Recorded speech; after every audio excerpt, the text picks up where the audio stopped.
Capítulo 20. Los peregrinos pasan por tierra encantada. Destino miserable de aquellos que descuidan sus obligaciones. Encuentro con firmeza y narración de cómo alcanzó la victoria sobre las seducciones del mundo.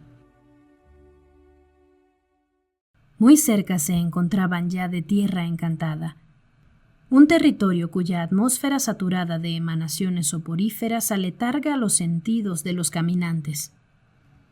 El país entero está cubierto de espinas y abrojos, con la excepción de unos pocos claros en los que se levantan unas pérgolas encantadas, bajo las cuales, si uno se echa a dormir, es poco probable que vuelva a despertar o que lo haga en este mundo. Nuestros peregrinos caminaban atentos y con la mayor precaución posible a través de estos extraños matorrales. Gran Corazón, asumiendo su papel de guía, iba delante, y valiente por la verdad, marchaba en la retaguardia, cerrando la columna por si acaso algún demonio, dragón, gigante o salteador intentara atacarles por la retaguardia. Ambos caminaban con sus respectivas espadas desenvainadas y en la mano, por cuanto sabían que el paraje era muy peligroso. Mientras caminaban, se iban dando ánimos unos a otros como mejor podían.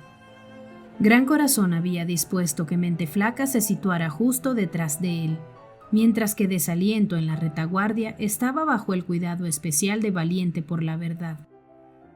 Al poco de internarse por este territorio, cayó sobre ellos una espesa niebla acompañada de densas tinieblas, hasta tal punto que apenas podían distinguir al compañero de viaje, por lo cual se veían en la necesidad de cerciorarse constantemente de la presencia de los demás y comprobar su identidad por medio de las palabras, porque no andaban por vista. Y no hace falta decir que en semejantes circunstancias, en las que incluso los más fuertes se veían apurados, los niños y las mujeres que eran tiernos tanto de pies como de corazón, lo pasaban verdaderamente mal. Sin embargo, estimulados por las palabras de Gran Corazón y de Valiente por la verdad, salieron airosos del trance.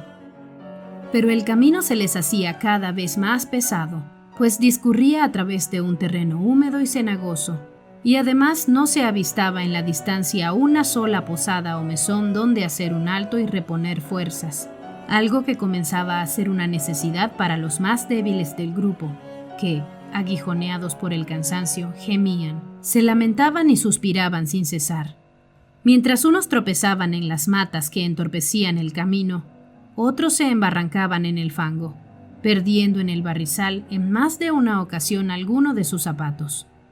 Tenían que hacer esfuerzos inauditos para lograr vencer las numerosas dificultades que se les presentaban una tras otra. Avanzando penosamente por tan peligroso camino, se encontraron de pronto en una glorieta con una pérgola que se ofrecía como lugar ideal para un apetecible y necesario descanso. Por fuera estaba delicadamente labrada y su interior, hermoseado con ramajes, contaba con bancos para sentarse.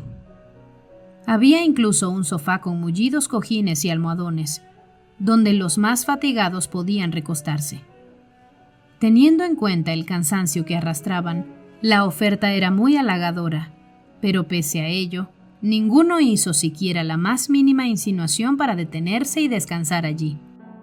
Por lo que yo podía ver, prestaban una atención ciega a los consejos del guía, y éste les advertía con tanta exactitud y fidelidad de la naturaleza de cada uno de los peligros que se avecinaban, tan pronto se aproximaban a ellos, que por lo general, cuanto más cerca estaban del peligro, más ánimo cobraban y más se animaban mutuamente para refrenar los deseos de la carne. Esta glorieta se llamaba El Amigo de los Perezosos, y estaba allí puesta con el propósito de tentar a los caminantes cansados, si fuera posible, para que se detuvieran en ella en busca de reposo.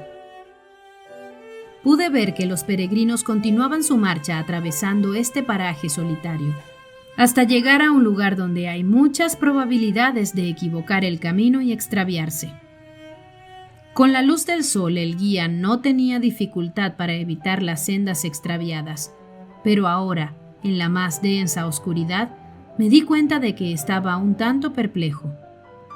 No obstante, vi que tenía en el bolsillo un mapa general de todos los caminos, tanto del que conduce a la ciudad celestial como de todas las sendas extraviadas que se bifurcaban con él y llevan a otras partes. El guía, pues, encendió una luz que llevaba, nunca viajaba sin ella, y examinó cuidadosamente el mapa, de donde dedujo que en aquel lugar era necesario torcer a la derecha. Si no hubiese tenido la precaución de consultar el mapa, lo más probable es que hubieran perecido ahogados en el cieno, porque un poco más adelante, al extremo de la senda por la que venían, aparentemente la más cerca y transitable de todas, había un foso enorme cuya profundidad se ignora, lleno de fango hasta el borde y puesto allí deliberadamente con la intención maligna de que los caminantes caigan en él y se pierdan.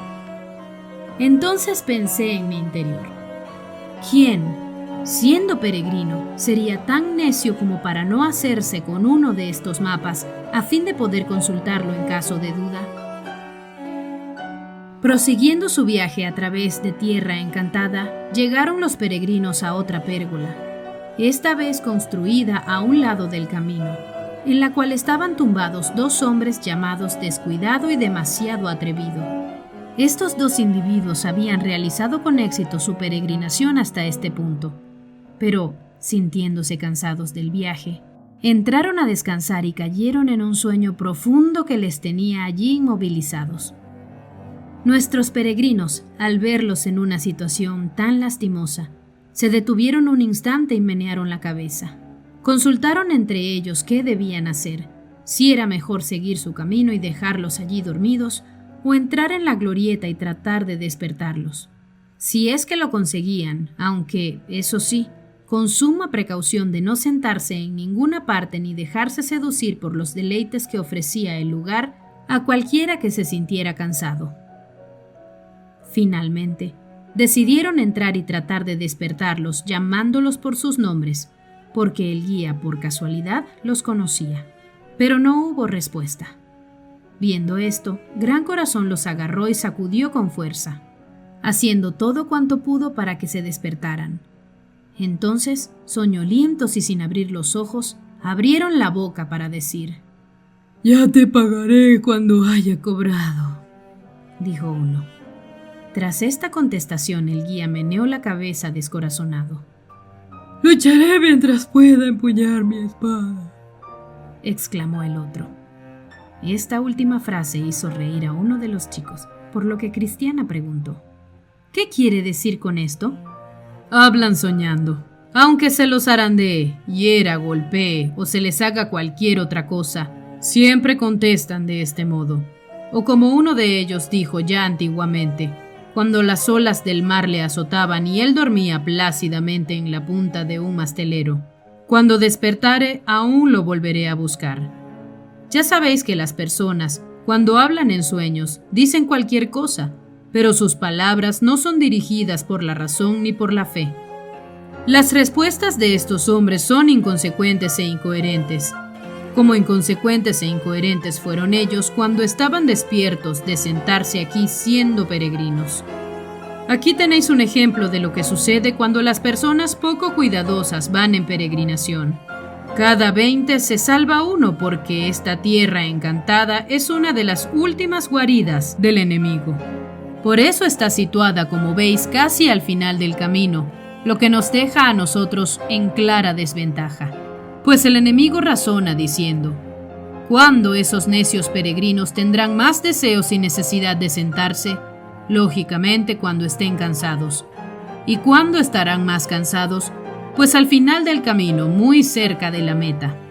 Esta es la razón por la que Tierra Encantada está situada tan cerca del país de Beulah y tan próxima al fin del camino. Que todos los peregrinos, por tanto, permanezcan vigilantes, no sea que les acontezca lo mismo que a estos dos, que como veis se han dormido y nadie los puede ya despertar. Temblando, nuestros peregrinos estaban deseosos de seguir adelante y dejar aquel lugar cuanto antes. Pero, antes de seguir, rogaron al guía que encendiese una luz para que pudieran guiarse por ella en lo que les restaba del camino y así andar más seguros. Provistos de esta ayuda, pudieron continuar el camino, aunque la oscuridad y las tinieblas fueran cada vez más densas. Sin embargo, comenzaron a sentir una fatiga excesiva y clamaron a aquel que ama a los peregrinos, rogándole que les hiciese más llevadero el camino. Al poco, se levantó un viento que disipó la niebla, dejando la atmósfera despejada y cristalina. De este modo, aunque todavía les faltaba un buen trecho para llegar al extremo de la tierra encantada, por lo menos podían verse unos a otros y saber dónde pisaban. Cuando por fin les faltaba poco para salir de este territorio, escucharon en la distancia un sonido pausado y solemne, como de alguien que estuviera enzarzado en una conversación importante. Siguieron avanzando y se encontraron a un hombre de rodillas. Tenía las manos y los ojos alzados al cielo y hablaba apasionadamente, según les pareció entender, con alguien que, a juzgar por su actitud, debía estar por encima de él. Se acercaron pero no lograron entender nada de lo que estaban diciendo, por lo cual siguieron caminando despacio y en silencio hasta que el personaje hubo terminado. Acabada su oración, el hombre, sin verlos, se levantó y echó a correr a toda velocidad en dirección a la ciudad celestial. En esto, Gran Corazón le llamó gritando: amigo! Si te diriges, como supongo, a la ciudad celestial, deja que disfrutemos de tu compañía. Al oír esto, el hombre se detuvo en seco y nuestros caminantes le dieron alcance. Tan pronto como Integridad le vio la cara, exclamó: ¡Yo conozco a este hombre! ¿Quién es?, preguntó Valiente por la verdad. Viene de cerca de donde habitaba yo. Se llama Firmeza y es peregrino de toda garantía. Al encontrarse, Firmeza dijo a Integridad: Hola, Integridad, porque eres tú, ¿verdad? Sí, soy yo. Cuánto me alegro de encontrarte en este camino. Y yo no menos de haberte visto de rodillas. Firmeza, un poco ruborizado, dijo: ¿Cómo? ¿Me viste? Pues claro que te vi, y mi corazón saltó de gozo al contemplar la escena. ¿Y qué pensaste de mí? ¿Qué había de pensar? Pensé que habíamos encontrado a un hombre cabal en nuestro camino, y que pronto gozaríamos de su compañía. Me haría muy feliz que tu juicio sea correcto y tu criterio acertado, aunque, de todos modos, si no soy lo que debo ser, yo mismo tendré que asumir las consecuencias. Es cierto lo que dices, pero tus dudas y tus temores de no ser lo que debe ser no hacen más que reafirmarme en mi opinión sobre la buena armonía que existe entre tú y el príncipe de los peregrinos. Pues no en vano dice: bienaventurado el hombre que siempre teme a Dios. Y ahora, hermano, te ruego que nos digas por qué razón estabas hace poco de rodillas. ¿Fue acaso debido a que alguna gracia especial te había impuesto nuevas obligaciones? Os lo diré. Estamos, como veis, en la tierra encantada. Y yo, mientras caminaba, iba reflexionando sobre lo peligroso que es el camino en este tramo, y sobre cuántos peregrinos que han llegado hasta este punto de su viaje han fracasado en este lugar y han perdido la vida. Pensaba también en la clase de muerte que aquí les alcanza. Los que se pierden en este lugar no fallecen de ninguna enfermedad. La muerte de estos desgraciados no les es penosa, porque aquel que muere entregado en brazos del sueño lo hace con deseo y placer, y sucumbe fácilmente a la garra de esa enfermedad. ¿Has visto a aquellos dos que duermen en la pérgola? Sí, he visto allí a Descuidado y Demasiado Atrevido, y por lo que intuyo allí permanecerán hasta que se pudran. Pero déjame continuar mi relato. Mientras andaba entregado a tales reflexiones, se me presentó una mujer lujosamente ataviada. Tenía ya sus años, pero era muy hermosa, y me ofreció 3 cosas, a saber, su persona, su bolsa y su cama. A decir verdad, en aquel momento, además de estar cansado, me caía del sueño. Y también, como probablemente sabría la hechicera, soy pobre como un ratón. La rechacé un par de veces, pero ella, sin hacer el menor caso de mis negativas, me seguía sonriendo. Entonces comencé a enfadarme, pero al parecer eso tampoco la inmutó, y volvió a la carga con sus propuestas. Me dijo que si estaba dispuesto a dejarme gobernar por ella, me daría honra y felicidad, porque me dijo: soy la dueña del mundo y es a través de mí que los hombres son felices. Le pregunté cómo se llamaba y me dijo que su nombre era Burbuja. Saber su nombre hizo que tratara de alejarme todavía más de ella, pero ella seguía en sus 13, no dejando de perseguirme e insistiendo una y otra vez en sus seducciones. Estando en este trance me eché de rodillas al suelo y alzadas las manos elevé fervorosas oraciones a aquel que nos ha prometido auxilio. La mujer acababa de marcharse cuando, al parecer, vosotros llegasteis, y yo, viéndome a salvo de tan enorme peligro, seguí orando dando gracias por ello, pues ciertamente estoy convencido de que no buscaba hacerme ningún bien, sino todo lo contrario. Deseaba por todos los medios detenerme y entorpecer mi viaje. No cabe duda de que sus propósitos eran malos, pero calla, tal como la describes, me da la sensación de que la he visto o he leído algo acerca de ella. Probablemente, ambas cosas tal vez. Señora Burbuja, ¿acaso no es una mujer alta, bien parecida y de tez algo trigueña? Justo has acertado. Ese es exactamente su retrato. ¿Habla con mucha dulzura, finalizando cada frase con una sonrisa? La pintas tal y como es. Y llevaba en un lateral de su vestido un enorme bolsillo en el cual mete la mano con frecuencia, haciendo sonar el dinero que lleva dentro como si fuera la delicia de su corazón. Si hubieses estado allí mientras me hacía sus propuestas, no acertarías más en describir su apariencia. En ese caso, el honor no es mío, sino del que la describió para advertir a otros. Y lo que se dijo sobre ella, a juzgar por lo que tú ahora me dices, era la pura verdad. Esa mujer es una bruja, y ciertamente es a causa de sus hechicerías por lo que esta tierra está encantada. A quien caiga en la trampa de dejar reposar la cabeza en su regazo, más le valiera ponerla en el pilón del verdugo sobre el que pende el hacha. Y quienes fijan los ojos en su hermosura son considerados como enemigos de Dios. Ella es la que mantiene y sostiene en su apogeo a todos los enemigos de los peregrinos. Y ella es también quien ha comprado a muchas personas para hacerlas desistir de su peregrinación.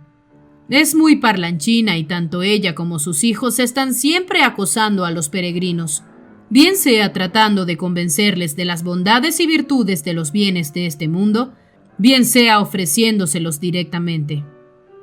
Es una mujerzuela atrevida y descarada que no tiene reparos en insinuarse a cualquier hombre. A los peregrinos pobres los ridiculiza, mientras que a los ricos los adula en extremo.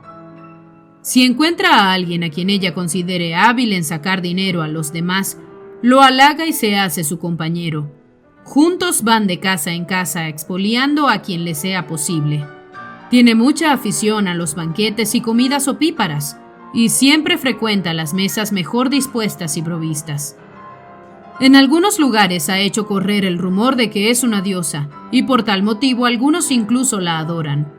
Se mueve en épocas determinadas y en lugares públicos concretos donde se dedica a engañar, y alardea de que nadie tiene posesiones ni es capaz de mostrar bienes y riquezas comparables a los suyos. Promete vivir con los hijos de los hijos, con tal que la amen y halaguen. En algunos lugares y con algunas personas, reparte el oro de su bolsillo como si fuese polvo. Lo que más le gusta, no obstante, es que corran detrás de ella, que hablen bien de ella y sobre todo verse halagada por los hombres. Jamás se cansa de encomiar sus propias virtudes, y a quienes más ama es a aquellos que la tienen en más alto concepto. A algunos, con tal de que sigan sus consejos, les promete coronas y reinos, pero la realidad es que ha llevado a muchos a la horca y a muchísimos más al infierno. ¡Oh! ¡Qué afortunado he sido de lograr resistirme a sus insinuaciones y propuestas! ¿Quién sabe a dónde me hubiera arrastrado? Solo Dios sabe dónde, pero sin entrar en detalles y pormenores, lo más probable es que te habría encaminado a muchas codicias necias y dañosas que hunden a los hombres en destrucción y perdición. Fue ella quien enfrentó a Absalón contra su padre, quien incitó a Jeroboam contra su señor. Fue ella quien persuadió a Judas para que vendiese a su maestro, y quien indujo a Demas a abandonar la vida piadosa de peregrino. Nadie sabe hasta dónde puede llegar el mal que hace. Suscita discordias entre gobernadores y súbditos, entre padres e hijos, entre vecinos, entre esposos, entre la carne y el corazón. Por todo ello, amigo Firmeza, mi deseo es que tu carácter se ajuste con tu nombre y permanezcas firme hasta completar tu camino. Durante estos discursos, los sentimientos de los peregrinos habían fluctuado entre el gozo y el temor, hasta que finalmente se impuso un sentimiento de gratitud por haber podido evitar tan triste suerte. Entonces, entonaron todos el siguiente cántico. Está expuesto el viador a muchos riesgos, y tiene poderosos enemigos. Muchas sendas conducen al pecado, y así debe marchar apercibido. Es posible caer en zanja oculta, en fuego o en pantanos escondidos, pero si vela en oración constante, incólume saldrá de los peligros.